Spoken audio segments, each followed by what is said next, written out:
Pacquiao vs Barrios, ang alamat at ang bagong henerasyon. Sa ilalim ng spotlight ng Las Vegas, sa gitna ng init ng Hulyo, muling lalakad papunta sa ring ang isang pangalan na hindi kailanman nawala sa kasaysayan ng boxing. Manny Pacman, Pacquiao.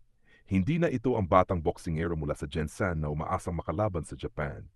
Hindi na rin ito ang bagong kampeon na nagpatahimik sa mga pangalan tulad nina Barrera, Morales at De La Hoya.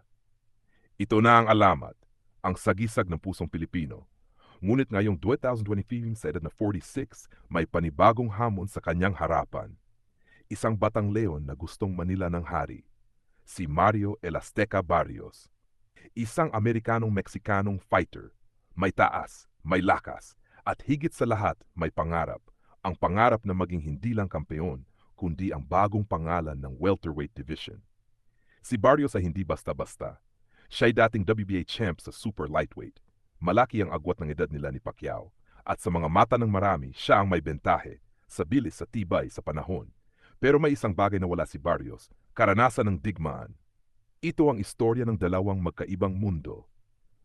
Lumaki sa hirap, kumain ng tira, nakatulog sa karton, pero ginamit ang suntok bilang tiket sa bagong buhay.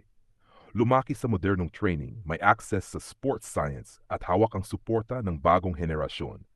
Pero sa ring, walang edad, walang science, walang hype ang magliligtas. Ang tunay na laban nasa puso.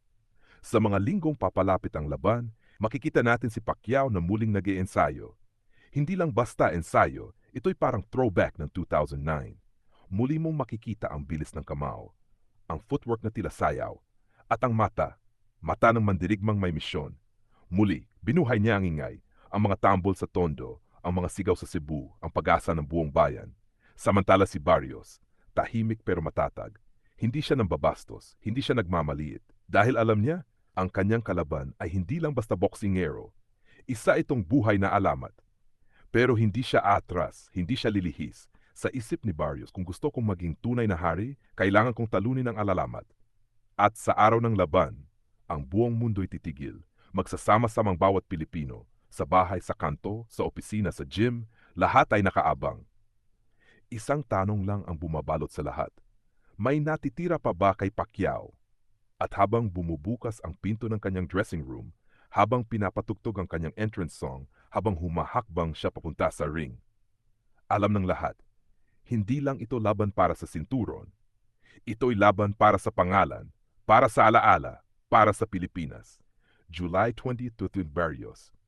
Like live on Amazon Prime Video. Isang gabi ng sagupaan. Isang alamat. Isang bagong hari.